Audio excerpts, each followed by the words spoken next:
Today, I'm going to give my final thoughts on the Seasir round DC reel.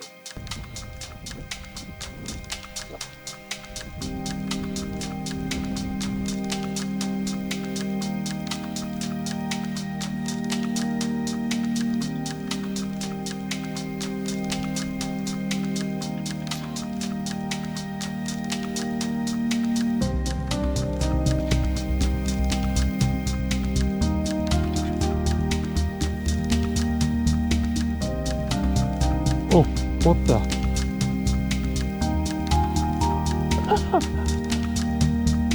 Actually got another one.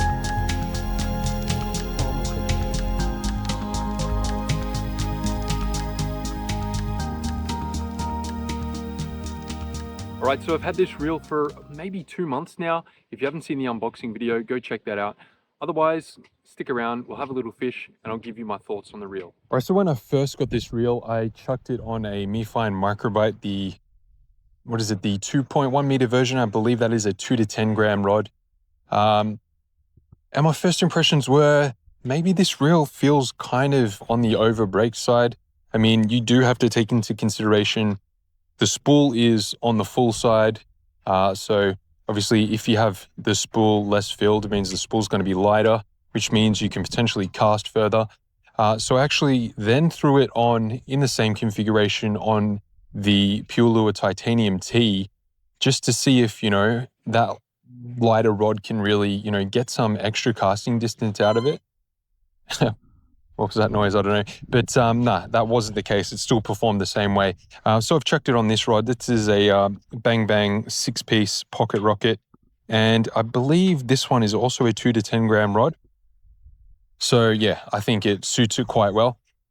And in terms of the castability, I think it's more of a 3 gram-ish kind of reel that's definitely not a 1 gram reel. Yeah, I think it's better suited for sort of like the 3 grams and up. So one of the main things I had that was concerning me in the unboxing video was the spool tension knob.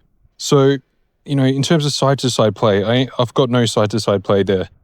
But the spool tension knob, it's kind of teetering with, almost being too loose. Like if I grab it here, there's no sort of resistance. As you can see there, how it's sort of like wobbling freely. I don't really want to flirt with going any lower. But yeah, there's no side-to-side play there. So, that can be a bit of a concern when it comes to tuning the reel, specifically for lighter stuff. But we got a bit of weight on here. If I'm just gonna, just do a light flick out here like that, the line does peel off pretty well. So I don't think it's like a bearing issue or anything like that. I think it's purely spool tension knob adjustability that, is lacking. But, I think if you're using it for slightly heavier stuff, sort of like, say, at least 3 grams, it wouldn't be so much of an issue. And of course, you've got to take into consideration the price point. It's for $100. I mean, yeah, it's really good value. In terms of the size and everything, like this is my first round reel, or round BFS reel rather. So I'm pretty impressed by the size of it. Like it's considerably low profile for a round reel. Like, look at that, look at my fingernail. It's like almost half the size of the thing. So yeah, in terms of like the aesthetics, the price point, the build quality, it's pretty good. I mean, apart from obviously the spool tension knob, I think it's pretty good. All right, so we'll give it a long cast, see how far we go. I think maybe like 35 meters. Let's give it a crack. A bit of a tailwind though. Look at that. Pretty good. Usability good. Just landed out there. That's probably more like 40 meters. So yeah, user friendliness is good, but we got the brakes on the lowest setting. So we've got the spool tension knob, teetering on, well, it's on very loose, and the brake setting on low. So yeah, that's why I don't think it's a good reel for the super light stuff. Even if I was to spool this with some, 0.06, and then if I did, I'd probably have some issues with flirting with getting the line caught between the spool and the reel's body. But, if I had a little bit less line on here, yeah, it would make a, maybe a 5% performance increase on the casting distance and casting ease. But I think that this reel is more for a power BFS application. Now, I'm really liking the sensitivity of this rod. I mean, I wouldn't recommend this rod if I didn't like it, because obviously it would hurt my reputation if I was just recommending anything willy-nilly. Yeah, great travel rod, 6-piece, super easy to use. In terms of the smoothness on the retrieve, it's definitely, you know, fairly low resistance. You can feel a little bit of, you know, roughness, if you could say that. I mean, it sounds like a bit of a harsh thing to say, but whatever, I can't find a better term. But yeah, as you're turning the handle, you can feel some sort of slight roughness. That's probably because it's bushings and not bearings, so you can easily swap them out. But yeah, all in all, it's pretty low resistance to turn the handle. There's no obvious spots where you can sort of feel any grittiness or anything like that. Like, generally, it's pretty good, I would say. In terms of the drag clicker, it's a little bit on the, you know, low side in terms of the audibility. Give it a pull here. It's more of a muted kind of sound, which some people like. You know, I'm I'm kind of the guy that wants it as loud as possible. It just gives you that confidence. It's kind of like an old school kind of sound, like those old school, you know, game fishing reels, that real clicky sound.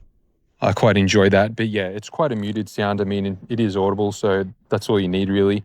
And it's most definitely better to have that than to not have that. In terms of the drag star itself, you know, no issues with this sort of range of motion. Like, you can definitely feel like it's getting loose there.